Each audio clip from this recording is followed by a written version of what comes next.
ಅವರೇ ಹಾಗೂ ಸನ್ಮಾನ್ಯ ಶ್ರೀ ಬಸವರಾಜ್ ಪೂಜಾರ್ ಅವರೇ, ಸನ್ಮಾನ್ಯ ಶ್ರೀಮತಿ ಸೌಭಾಗ್ಯಲಕ್ಷ್ಮಿ ಹೊಸಮಣಿ ಅವರೇ, ಹಾಗೂ ಸನ್ಮಾನ್ಯ ಶ್ರೀ ಸೌಭಾಗ್ಯ ರವಿಕುಮಾರ ಜತ್ತಿ ಅವರೇ, ಹಾಗೂ ಮುದ್ದು ಮಕ್ಕಳೇ, ಹಾಗೂ ವೇದಿಕೆಯಲ್ಲಿ ಇರ್ತಕ್ಕಂಥ ಎಲ್ಲ ತಾಯಂದಿರೇ ಹಾಗೂ ಸ್ನೇಹಿತರೆ, ಮೊಟ್ಟ ಮೊದಲನೇದಾಗಿ ಇವತ್ತಿನ ದಿವಸ ಅಂತಾರಾಷ್ಟ್ರೀಯ ಹೆಣ್ಣು ಮಕ್ಕಳ ದಿನಾಚರಣೆಯ ಹಾರ್ದಿಕ ಶುಭಾಶಯಗಳನ್ನ ಸಲ್ಲಿಸ್ತಾ ಇದ್ದೀನಿ.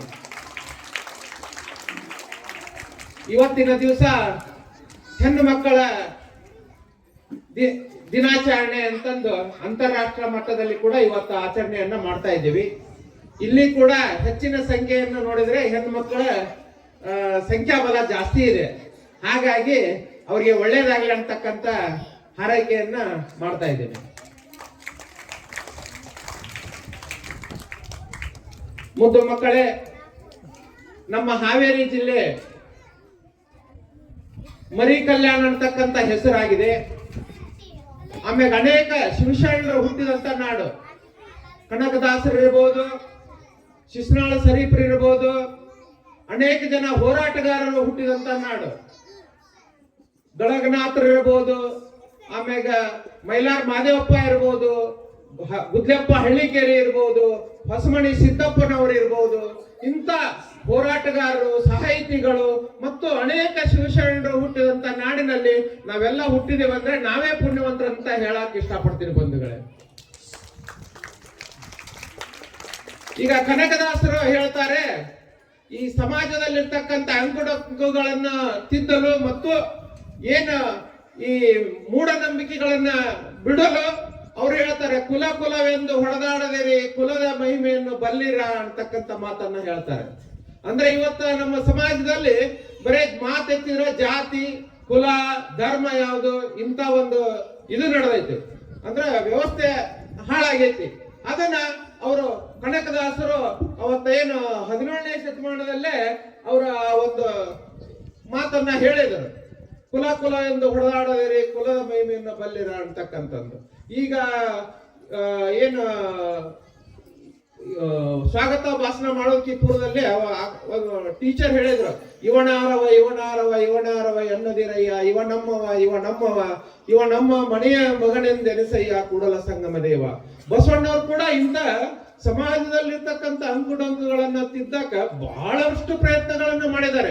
ಅವರ ವಚನ ಸಾಹಿತ್ಯದ ಮುಖಾಂತರ ಅನೇಕ ವಚನಗಳಲ್ಲಿ ಈ ಸಮಾಜದ ಮೂಢನಂಬಿಕೆ, ಅಂಕುಡೊಂಕುಗಳು, ಆಮ್ಯಾಗ ಅನೇಕ ತಾರತಮ್ಯ, ಹೆಣ್ಣು ಗಂಡು ಅಂತಕ್ಕಂಥ ತಾರತಮ್ಯ, ಅನೇಕ ಆಮ್ಯಾಗ ಜಾತಿ ಭೇದ ಅಂತಕ್ಕಂಥ ತಾರತಮ್ಯ, ಇವನ್ನೆಲ್ಲ ತಿದ್ದಕ ಅವರು ಕೂಡ ಬಹಳ ಹೋರಾಟವನ್ನು ಮಾಡಿದಂತ ಮಹಾನ್ ನಾಯಕರು ಕ್ರಾಂತಿ ಯೋಗೇಶ್ ಬಸವೇಶ್ವರರು ಅಂತ ಹೇಳಕ್ ಇಷ್ಟಪಡ್ತೀನಿ ಬಂಧುಗಳು. ಅದೇ ರೀತಿಯಾಗಿ ಈಗ ಸರ್ವಜ್ಞವರು ಕೂಡ ಇದೇ ನಾಡಿನಲ್ಲೇ ಹುಟ್ಟಿದ್ದಾರೆ. ಸರ್ವಜ್ಞವರು ಕೂಡ ಇಂಥ ಏನು ನಾವು ಯಾವ ರೀತಿ ಹೆಂಗ ಬದುಕಬೇಕು, ಯಾರ ಜೊತೆ ನಾವು ಸ್ನೇಹ ಸಂಬಂಧಗಳನ್ನ ಬೆಳೆಸ್ಬೇಕು ಅನ್ನೋದ್ರ ಬಗ್ಗೆ ಕೂಡ ಅನೇಕ ವಚನಗಳಲ್ಲಿ, ಅವರ ತ್ರಿಪದಿ ವಚನಗಳಲ್ಲಿ ಕೂಡ ಹೇಳಿದ್ದಾರೆ. ನಾವು ಯಾವುದೇ ಸ್ನೇಹ ಮಾಡ್ಬೇಕಂದ್ರೆ ಅವರ ವಚನದಲ್ಲಿ ಸಜ್ಜನರ ಸಂಘವನ್ನು ಹೆಜ್ಜೆಯನ್ನು ಸವೆದಂತೆ, ದುರ್ಜನರ ಸಂಘ ಕಲ್ಲು ಬಂಡಿಗೆ ಆದಂತೆ ಸರ್ವಜ್ಞ ಅಂತಕ್ಕಂಥ ಮಾತನ್ನು ಹೇಳಿದ್ದಾರೆ. ಅದೇ ರೀತಿಯಾಗಿ ಇನ್ನೊಂದು ವಚನದಲ್ಲಿ ಕೂಡ ಅವರು ಬಹಳ ಚೆನ್ನಾಗಿ ಹೇಳಿದ್ದಾರೆ. ಮಕ್ಕಳೇ, ಬಲ್ಲವರ ಒಡನಾಟ ಬೆಲ್ಲವನ್ನು ಮೆದ್ದಂತೆ ಅಲ್ಲ ಹೋದೆಂಬ ಅಜ್ಞಾನಿ ಒಡನಾಟ ಕಲ್ಲು ಹಾದಂತೆ ಸರ್ವಜ್ಞ ಅಂತಕ್ಕಂಥ ಮಾತು. ಅಂದ್ರೆ ನಾವು ಒಳ್ಳೆಯವ್ರ ಜೊತೆ ಸ್ನೇಹ ಮಾಡಿದ್ರ, ಆಮೇಲೆ ಒಳ್ಳೆಯವ್ರ ಜೊತೆ ನಾವು ಗೆಳೆತನ ಮಾಡಿದ್ರ ನಾವು ಕೂಡ ಒಳ್ಳೆಯವರಾಗ್ತೀವಿ, ನಾವು ಕೆಟ್ಟವ್ರ ಜೊತೆ ಗೆಳೆತನ ಮಾಡಿದ್ರೆ ನಾವು ಕೂಡ ಕೆಟ್ಟವರಾಗ್ತೀವಿ ಅಂತಕ್ಕಂಥ ಭಾವನೆಯನ್ನು ಇಟ್ಕೊಂಡು ವಚನಗಳನ್ನ ಬರೆದಿದ್ದಾರೆ ಮುದ್ದು ಮಕ್ಕಳು. ಹಾಗಾಗಿ ಈಗ ಇವತ್ತ ನಾವು ಈ ದೇಶದಲ್ಲಿ ನಾವು ಬದುಕ್ತೀವಿ ಅಂದ್ರೆ ನಮ್ಗ ದೇಶ ಅಭಿಮಾನ ಕೂಡ ಇರ್ಬೇಕು. ನಮ್ಮ ಊರಿನ ಬಗ್ಗೆ ನಮ್ಗೆ ಅಭಿಮಾನ ಇರ್ಬೇಕು, ನಮ್ಮ ಶಾಲೆ ಬಗ್ಗೆ ನಮ್ಗೆ ಅಭಿಮಾನ ಇರ್ಬೇಕು, ನಮ್ಮ ಗುರುಗಳ ಬಗ್ಗೆ ನಮ್ಗೆ ಅಭಿಮಾನ ಇರ್ಬೇಕು. ಅವಾಗ ಭಗವಂತ ನಮ್ಗೆಲ್ಲಾ ರೀತಿ ಒಳ್ಳೇದು ಮಾಡ್ತಾನೆ. ಮೊಟ್ಟ ಮೊದಲನೇದಾಗಿ ನಾವು ಶಾಲೆಗೆ ಬರೋಕೆ ಪೂರ್ವದಲ್ಲಿ ತಂದೆ ತಾಯಿಗೆ ನಮಸ್ಕಾರ ಮಾಡಿಕೊಂಡು ಗೌರವ ಭಾವನೆಯಿಂದ ತಂದೆ ತಾಯಿ ಆಶೀರ್ವಾದ ತಗೊಂಡು ಶಾಲೆಗೆ ಬರ್ಬೇಕಂತ ನಾ ಹೇಳಕ್ ಇಷ್ಟಪಡ್ತೀನಿ ಬಂಧುಗಳೇ. ಯಾರು ತಂದೆ ತಾಯಿಗೆ ಗೌರವ ಕೊಡ್ತಾರೋ, ಯಾರು ಗುರು ಹಿರಿಯರಿಗೆ ಗೌರವ ಕೊಡ್ತಾರೋ, ಯಾರು ಹಿರಿಯರಿಗಾದಂತವ್ರಿಗೆ ಗೌರವ ಕೊಡ್ತಾರೋ ಅವರ ಜೀವನ ಪಾವನ ಆಗತ್ತಂತ ಹೇಳಕ್ ಇಷ್ಟಪಡ್ತೀನಿ ಬಂಧುಗಳೇ. ಅದೇ ರೀತಿಯಾಗಿ ಒಂದು ಏನಪ್ಪಾ ನಮ್ಗ ದೇಶಭಕ್ತಿ ಯಾವ ರೀತಿ ಇರಬೇಕು ಅನ್ನೋದ್ರ ಬಗ್ಗೆ ಒಂದು ಸಣ್ಣ ಕಥೆಯನ್ನು ಕೂಡ ನಾನು ಹೇಳಕ್ ಇಷ್ಟಪಡ್ತೀನಿ. ಏನಪ್ಪಾ ಅಂದ್ರೆ ಹಿಂದೆ 1962ರಲ್ಲಿ ಚೀನಾ ಮತ್ತು ಭಾರತ ಯುದ್ಧ ನಡೀತಾ ಇತ್ತು. ಚೀನಾ ಭಾರತ ಯುದ್ಧ ನಡೀತಕ್ಕಂತ ಸಂದರ್ಭದಲ್ಲಿ ಏನಾಯ್ತಂದ್ರೆ ಅವತ್ತಿನ ಸರ್ಕಾರಗಳು ಅವತ್ತಿನ ಯಾವುದೇ ಯುದ್ಧ ಮಾಡ್ತಕ್ಕಂತ ಸಲಕರಣೆಗಳು ಕೊರತೆ ಇತ್ತು. ಅವತ್ತ ಕೊರತೆ ಇದ್ದಂತ ಸಂದರ್ಭದಲ್ಲಿ ಚೀನಾ ದಂಡೆತ್ತಿ ಬಂತು ನಮ್ಮ ದೇಶದ ಮೇಲೆ. ದಂಡೆತ್ತಿ ಬಂದಂತ ಸಂದರ್ಭದಲ್ಲಿ ಅನೇಕ ಸೈನಿಕರು ಮರಣ ಹೊಂದಿದ್ರು. ಅವತ್ತ ಕೊನೆಗೆ 3 ಜನ ಉಳಿದ್ರು. 3 ಜನ ಉಳಿದಂತ ಸಂದರ್ಭದಲ್ಲಿ ಅದರಲ್ಲಿ ಅವರಿಬ್ರು ಕೂಡ ಡೆತ್ ಆದ್ರು. ಕೊನೆಗೆ ಉಳಿದಂತವ ಜಸ್ವಂತ್ ಸಿಂಗ್ ರಾವತ್ ಅಂತಕ್ಕಂಥವ್ರು. ಜಸ್ವಂತ್ ಸಿಂಗ್ ರಾವತ್ ಯಾವ ರೀತಿ ಅವರು ಹೋರಾಟ ಮಾಡಿದ್ರು ಅಂದ್ರೆ ಚೀನಾದ ವಿರುದ್ಧ, ಈಗ ಗುಡ್ಡದ ವಾರಿಗೆ ನಿಂತುಕೊಂಡು ಹೆಂಗಂದ್ರೆ ಒಬ್ಬನೇ ವ್ಯಕ್ತಿ ಆ ಕಡೆಯಿಂದ ಒಂದ್ಸಲ ಗುಂಡನ್ನ ಹಾರಿಸುದು, ಈ ಕಡೆ ಗುಡ್ಡಕ್ಕೆ ಬಂದು ಮತ್ತೊಂದು ಗುಂಡನ್ನ ಹಾರಿಸುದು, ಈ ತರ ಬುಲೆಟ್ ಗಳನ್ನ ಹಾರಿಸ್ತಾ ಅವರು ಚೀನಾದವರು ಹೆದರಿದ್ರು. ಏನಪ್ಪಾ ಭಾರತೀಯ ಸೈನ್ಯ ಇಡೀ ಗುಡ್ಡದ ವಾರಿಗೆ ಸನ್ನದ್ಧರಾಗಿ ನಿಂತಿದ್ದಾರೆ, ನಾವು ಮುಂದೆ ಹೋದ್ರೆ ನಮ್ಮನ್ನು ಹೆಡಮುರಿಗೆ ಕಟ್ತಾರೆ, ನಮ್ಮನ್ನು ಹೊಡೆದು ಉಳಿಸ್ತಾರೆ ಅಂತಕ್ಕಂಥ ಭಾವನೆಯನ್ನು ಇಟ್ಕೊಂಡು ಅವರು 74 ಗಂಟೆಗಳ ಒಬ್ಬನೇ ಹೋರಾಟ ಮಾಡಿದ. ಬಟ್ 74 ಗಂಟೆಗಳ ಹೋರಾಟಕ್ಕೆ ಇಬ್ರು ಹೆಣ್ಣು ಮಕ್ಕಳು ಅವರಿಗೆ ಸಹಾಯ ಮಾಡುತ್ತಾ ಇದ್ರು. ನೂರಾ ಮತ್ತು ಸೇಲಾ ಅಂತಕ್ಕಂತ ಹೆಣ್ಣು ಮಕ್ಕಳು ಜಸ್ವಂತ್ ಸಿಂಗ್ ರಾವತ್ ಅವರಿಗೆ ಗುಂಡುಗಳನ್ನು ಯಾರು ಸತ್ತು ಬಿದ್ದಿದ್ರು, ಯಾರು ಎಲ್ಲೆಲ್ಲೇ ಗುಂಡು ಮದ್ದುಗಳು ಬಿದ್ದಿದ್ದು ಅವ್ನು ತಂದು ಕೊಡುವಂತ ಕೆಲಸ ಮಾಡ್ತಿದ್ರು. ಆ ಗುಂಡಿನಿಂದ ಅವ್ರು ಹೆದರಿಸಿದ್ರು. ಕೊನೆಗೆ 24 ಗಂಟೆ ಆದ್ರೂ ಕೂಡ ಏನಪ್ಪಾ ಇಷ್ಟೆಲ್ಲ ಇದನ್ ಮಾಡ್ತಾ ಇದ್ದಾರೆ ಅಂತ ತಿಳ್ಕೊಂಡು ಕೊನೆಗೆ ಒಬ್ಬ ಚೀನಾ ವ್ಯಕ್ತಿ ಇವ್ರಿಗೆ ಊಟ ತಗೊಂಡು ಹೋಗೋದನ್ನ ನೋಡಿ ಎಷ್ಟು ಜನಕ್ಕೆ ಊಟ ತಗೊಂಡು ಹೋಗಕತ್ತೀರ ಅಂತ ಕೇಳ್ತಾರೆ. 3 ಜನರಿಗೆ ಅಂತ ಹೇಳ್ತಾರೆ. ಯಾಕಂದ್ರೆ ಒಬ್ಬ ಸೇಲಾ ಮತ್ತು ನೂರಾ ಅಂತಕ್ಕಂಥ ಬಾಲಕಿಯರಿದ್ರು, ಅದ್ರ ಜೊತೆಗೆ ರಾವತ್ ಅವರು ಇದ್ರು. ಹಂಗಾದ್ರೆ ಯಾರು ಇಲ್ಲ, ಅಲ್ಲಿ ಕೇವಲ 3 ಜನ ಇರೋದು ಅನ್ಕೊಂಡು ಅವರು ಚೀನಾದವರು ನುಗ್ಗಿ ಅವ್ರನ್ನ ಹೊಡೆದು ಉಳಿಸ್ಬೇಕಂತ ಬರ್ತಾರೆ. ಅಷ್ಟ್ರೊಳಗ ಅವ ಏನ್ ಮಾಡ್ತಾನ, ಚೀನಾದವರಿಂದ ಸಾಯಬಾರ್ದು, ನಾನೇ ಜೀವ ಅರ್ಪಣೆ ಮಾಡ್ಬೇಕಂತಕ್ಕಂಥ ಉದ್ದೇಶ ಗುಂಡನ್ನು ಶೂಟ್ ಮಾಡ್ಕೊಂಡು ಸಾಯ್ತಾನೆ. ಆದ್ರೆ ಅವ್ರು ಚೀನಾದವರು ಸುಮ್ಮನೆ ಬಿಡಂಗಿಲ್ಲ. ಅವನ ರುಂಡವನ್ನ ಕತ್ತರಿಸಿ ಚೀನಾಕ್ ತಗೊಂಡು ಹೋಗ್ತಾರೆ. ಚೀನಾಕ್ ತಗೊಂಡೋಗಿ ಕೊನೆಗೆ ಅವರು ಮಾತಾಡ್ತಾರೆ. ಅಲ್ಲೇ ಏನು ಡಿಸ್ಕಷನ್ ಮಾಡ್ತಾರೆ ಅಂದ್ರೆ, ನಮ್ ದೇಶದಲ್ಲಿ ಇಂಥ ಒಬ್ಬ ಸೈನಿಕ ಇದ್ದಿದ್ರೆ ಇಡೀ ವಿಶ್ವವನ್ನೇ ನಾವು ಆಳ್ಬಹುದಾ ಅಂತಕ್ಕಂಥ ಮಾತನ್ನ ಅಲ್ಲೇ ಡಿಸ್ಕಷನ್ ಮಾಡಿ ಕೊನೆಗೆ ಅವನ ಒಂದು ಕಂಚಿನ ಮೂರ್ತಿಯನ್ನ ಮಾಡಿ ಹೊಳ್ಳಿ ನಮ್ಮ ದೇಶಕ್ಕೆ ಒಂದು ಗಿಫ್ಟ್ ಅನ್ನಾಗಿ ಕೊಡ್ತಾರೆ. ಗಿಫ್ಟ್ ಅನ್ನಾಗಿ ಕೊಟ್ಟ ನಂತರ ಅಲ್ಲೇ ಜಸ್ವಂತಗಡ ಅಂತಕ್ಕಂಥ ಜಾಗ ಇದೆ. ಅದು ಜಸ್ವಂತಗಡ ಅಂತಕ್ಕಂಥ ಅಲ್ಲೇ ಒಂದು ದೇವಸ್ಥಾನ ನಿರ್ಮಾಣ ಮಾಡಿ ಅವರ ಮೂರ್ತಿಯನ್ನ ಪ್ರತಿಷ್ಠಾಪನೆ ಮಾಡ್ತಾರೆ.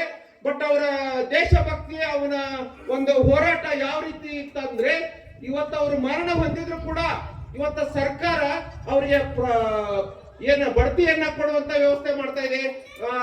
ಆರ್ಮಿಯಲ್ಲಿ ರಜಾ ಇದ್ದಂತ ಸಂದರ್ಭದಲ್ಲಿ ಅವ್ರ ಊರಿಗೆ ಹೋಗಾಕ ಆ ಮೂರ್ತಿಯನ್ನ ಊರಿಗೆ ಕಳಿಸಿ ಮತ್ತೆ ಹೊಳ್ಳಿ ತಂದು ಇಡುವಂತ ಕೆಲಸವನ್ನ ಮಾಡ್ತಾ ಇದೆ. ಮತ್ತ ಬಾರ್ಡರ್ ಅಲ್ಲಿ ಯಾರಾದ್ರೂ ಸೈನಿಕರು ದೇಶ ಕಾಯುವುದರಲ್ಲಿ ನಿರ್ಲಕ್ಷ್ಯ ವಹಿಸಿದ್ರೆ ಅವ್ರಿಗೆ ಬಂದು ಹೊಡೆಯುವಂತ ಕೆಲಸ ಮಾಡ್ತಾನಂತೆ ಜಸ್ವಂತ್ ಸಿಂಗ್ ರಾವತ್ ಅವರು. ಇವತ್ತಿಗೂ ಕೂಡ ಅವರ ಬಟ್ಟೆಯನ್ನ ಡೈಲಿ ಐರನ್ ಮಾಡಿರ್ತಾರೆ, ಅವರ ಬೂಟನ್ನ ಪಾಲಿಸ್ ಮಾಡಿರ್ತಾರೆ. ಬಟ್ ಅವೆಲ್ಲ ಹಾಳಾಗಿರ್ತಾವ. ಮತ್ತೆ ಬೆಳಗ್ಗೆ ಎದ್ದು ನೋಡಿದಾಗ ಅವೆಲ್ಲ ಹಾಳಾಗಿರ್ತಾವ. ಅಂದ್ರೆ ಇವತ್ತಿಗೂ ಕೂಡ ದೇಶವನ್ನು ಕಾಯ್ತಾನೆ. ನಮ್ಮ ದೇಶಭಕ್ತಿ ಇದ್ರೆ ಜಸ್ವಂತ್ ಸಿಂಗ್ ರಾವತ್ ರವರಂಗೆ ಇರ್ಬೇಕಂತಕ್ಕಂಥ ಮಾತನ್ನ ಹೇಳೋದ್ರ ಮುಖಾಂತರ ಈ ಒಂದು ಸಣ್ಣ ಕಥೆಯನ್ನ ತಮ್ಮೆಲ್ಲರಿಗೆ ಹೇಳಿದ್ದೇನೆ. ಹಾಗಾಗಿ ಎಲ್ಲ ಮುದ್ದು ಮಕ್ಕಳು, ಮೊದಲನೇದಾಗಿ ಗುರು ಹಿರಿಯರಿಗೆ, ತಂದೆ ತಾಯಿಗೆ ಮತ್ತು ಎಲ್ಲ ಯಾರೇ ಏನೇ ಒಂದು ಒಳ್ಳೆ ಕೆಲಸ ಹೇಳಿದ್ರೆ ಒಳ್ಳೆ ಕೆಲಸವನ್ನ ಮಾಡ್ರಿ, ನಿಮ್ಗೆಲ್ಲ ಒಳ್ಳೇದಾಗುತ್ತೆ. ಮತ್ತೆ ಎಲ್ಲರ ಬಗ್ಗೆ ಅಭಿಮಾನ ಇರಲಿ. ನಾವು ಎಲ್ಲಿ ಓದಿರ್ತೀವಿ ಆ ಶಾಲೆ ಬಗ್ಗೆ ಅಭಿಮಾನ ಇರಬೇಕು. ನಮ್ಮ ಗುರುಗಳು ಕಲಿಸಿದ ಗುರುಗಳ ಬಗ್ಗೆ, ನಮ್ಮ ತಂದೆ ತಾಯಿ ಬಗ್ಗೆ ಅಭಿಮಾನ ಇಟ್ಟುಕೊಂಡು ನೀವು ಜೀವನವನ್ನ ಮಾಡಿದ್ದಾದ್ರೆ, ನೀವು ಚೆನ್ನಾಗಿ ಓದಿದ್ದೆ ಆದ್ರೆ ನಿಮ್ಮ ಜೀವನ ಪಾವನೆ ಆಗುತ್ತಂತ ಹೇಳಿ ಈ ಸಂದರ್ಭದಲ್ಲಿ ನನಗೆ ಮಾತಾಡ್ಲಿಕ್ಕೆ ಅವಕಾಶ ಮಾಡಿಕೊಟ್ಟಂತ ಎಲ್ಲ ಗುರು ಹಿರಿಯರಿಗೆ ವಂದಿಸಿ, ಮತ್ತೆ ಇನ್ನೊಂದು ಮಾತು ದಯವಿಟ್ಟು ಕ್ಷಮೆ ಇರಲಿ. ಇನ್ನೊಂದು ನಿಮ್ಗೆ ಒಂದು ಮಹಿಳೆಯ ಒಂದು ಕತೆ ಹೇಳ್ತೇನೆ. ಇನ್ನೊಂದು ಸಣ್ಣ ಕತೆ. ಏನಪ್ಪಾ, ಒಂದು ಜ್ಯೋತಿ ರೆಡ್ಡಿ ಅಂತಕ್ಕಂಥ ಒಂದು ಮಹಿಳೆ, ತುಂಬಾ ಬಡತನ, ಅಂದ್ರೆ ಒಬ್ಬ ವ್ಯಕ್ತಿ ಮನಸ್ಸು ಮಾಡಿದ್ರೆ ಏನ್ ಬೇಕಾದ್ರೂ ಮಾಡಬಹುದು ಅನ್ನೋದಕ್ಕೆ ಇದು ಒಂದು ಕತೆ, ಸಣ್ಣ ಕತೆ ಹೇಳ್ತಾ ಇದ್ದೀನಿ ನಿಮ್ಗೆ. ಜ್ಯೋತಿ ರೆಡ್ಡಿ ಅಂತಕ್ಕಂತ ಒಂದು ಮಹಿಳೆ ಏನು ತೆಲಂಗಾಣ ರಾಜ್ಯದ ವರಂಗಲ್ ಅಲ್ಲಿ ಒಂದು ಹನುಮಕೊಂಡ ಅಂತಕ್ಕಂತ ಊರು. ಬಡತನದಲ್ಲಿ ಕೂಡ ಅವ್ರ ತಂದೆ ತಾಯಿ ಏನ್ ಮಾಡ್ತಾರೆ, ಒಂದು ಆಶ್ರಮ ಸ್ಕೂಲ್ ಅಲ್ಲಿ ಅವಳಿಗೆ ಓದಕ್ ಬಿಡ್ತಾರೆ. ಅಂದ್ರೆ ಓದಿಸುವ ಶಕ್ತಿ ಕೂಡ ತಂದೆ ತಾಯಿಗೆ ಇದ್ದಿದ್ದಿಲ್ಲ. ಅಲ್ಲಿ ಓದ್ಲಿಕ್ಕೆ ಬಿಡ್ತಾರೆ. ಓದಂತ ಬಿಟ್ಟಾಗ ಅವಳು ಎಷ್ಟೋ ಕಷ್ಟಪಟ್ಟು 10ನೇ ತರಗತಿಯನ್ನ ಮುಗಿಸ್ತಾಳೆ. 10ನೇ ತರಗತಿ ಮುಗಿಸಿದ ನಂತರ ಕೊನೆಗೆ ಅವತ್ತಿನ ಒಂದು ಪರಿಸ್ಥಿತಿ ಹಂಗಿತ್ತು. ಏನಂದ್ರೆ ಅವಳಿಗೆ ಇಮಿಡಿಯೇಟ್ ಆಗಿ ಒಂದು ಗಂಡು ಹುಡುಕಿ ಮದುವೆಯನ್ನ ಮಾಡಿಕೊಟ್ರು. ಎಷ್ಟು 16 ವರ್ಷಕ್ಕೆ ಮದುವೆ ಮಾಡಿದ್ರು. ಮದುವೆ ಮಾಡಿದ ನಂತರ ಈಗ ಅವಾಗ ಏನ ಸರ್ವ ಶಿಕ್ಷಣ ಅಭಿಯಾನ ಒಂದು ಕಾರ್ಯಕ್ರಮ ಬಂತು ನೋಡ್ರಿ. ಇದು ರೀಸೆಂಟ್ ಆಗಿ ನಡೆದ ಘಟನೆ ನಾನು ಹೇಳೋದು, ಏನು ಬಹಳ ಹಳೆ ಕತೆ ಅಲ್ಲ, ಏನಲ್ಲ. ಸರ್ವ ಶಿಕ್ಷಣ ಅಭಿಯಾನ ಏನ್ ಕಾರ್ಯಕ್ರಮ ಬಂತು, ಕೇಂದ್ರ ಸರ್ಕಾರ ಏನು ಯೋಜನೆಯನ್ನ ಜಾರಿಗೆ ತಗೊಂಡು ಬಂತು. ಅಂತ ಸಂದರ್ಭದಲ್ಲಿ ಆ ಹನುಮಕೊಂಡ ಗ್ರಾಮದಲ್ಲಿ ಹೋಗಿ ಯಾರಾದ್ರೂ 10th ಓದ್ದಾರ ವಿದ್ಯಾವಂತರು ಇದಾರ ಅನ್ನುವಂಗ ಹುಡುಕ್ತಾರೆ. ಅವಾಗ ಈ ಏನು ಜ್ಯೋತಿ ರೆಡ್ಡಿ ಅವರು ಸಿಗ್ತಾರೆ. ಜ್ಯೋತಿ ರೆಡ್ಡಿ ಅವರಿಗೆ ಆ ಜವಾಬ್ದಾರಿಯನ್ನು ಕೊಡ್ತಾರೆ. ಏನು ಯಾರು ವಿದ್ಯಾವಂತರನ್ನಾಗಿ ಮಾಡಕ ಅವಕಾಶ ಮಾಡಿಕೊಡ್ತಾರೆ. ಚೆನ್ನಾಗಿ ಕೆಲಸವನ್ನ ಮಾಡ್ತಾಳೆ. ಚೆನ್ನಾಗಿ ಕೆಲಸ ಮಾಡದಂತ ಸಂದರ್ಭದಲ್ಲಿ ಅಲ್ಲೊಬ್ಬ ಗುರುಗಳು ಸಿಗ್ತಾರೆ. ಅವರ ಒಂದು ಪ್ರೋತ್ಸಾಹದಿಂದ ಅವರು ಉನ್ನತ ವ್ಯಾಸಂಗವನ್ನ ದೂರ ಶಿಕ್ಷಣ ಉನ್ನತ ವ್ಯಾಸಂಗವನ್ನು ಕೂಡ ಮಾಡ್ತಾಳೆ. ಉನ್ನತ ವ್ಯಾಸಂಗವನ್ನ ಮಾಡಿ ಅವಳು ಫಾರಿನ್ಗೆ ಹೋಗ್ತಾಳೆ. ಫಾರಿನ್ಗೆ ಹೋಗಿ ಅವಳು ಹೆಂಗಂದ್ರೆ 3 ರೂಪಾಯಿ ಕೂಲಿ ಮಾಡಿದಂತಕ್ಕೆ 5 ರೂಪಾಯಿ ಕೂಲಿ ಮಾಡಿದಂತ ಜ್ಯೋತಿ ರೆಡ್ಡಿ ಅವರು ಇವತ್ತ ಫಾರಿನ್ ಅಲ್ಲಿ ಇವತ್ತಿಗೂ ಕೂಡ ಇದ್ದಾರೆ. 500 ಕೋಟಿಯ ಒಡತಿ. ಅಂದ್ರೆ ಸಾಫ್ಟ್ವೇರ್ ಕಂಪನಿಯನ್ನ ತೆಗೆದು ಅಲ್ಲಿ ಹೋಗಿ ಯಾವುದೋ ಒಂದು ಲಿಂಕ್ ಮುಖಾಂತರ ಇವತ್ತು 500 ಕೋಟಿಯ ಒಡತಿ ಆಗಿದ್ದಾಳೆ. ಹಾಗಾಗಿ ಮನುಷ್ಯನಿಗೆ ಯಾವುದು ಮನಸ್ಸು ಮಾಡಿದ್ರೆ ಯಾವುದು ದೊಡ್ಡದಲ್ಲ. ಎಲ್ಲರೂ ನಾವು ಮನಸ್ಸು ಮಾಡ್ಬೇಕು, ದೃಢ ಸಂಕಲ್ಪ ಇರಬೇಕು, ದೃಢ ನಿರ್ಧಾರ ಇರಬೇಕು.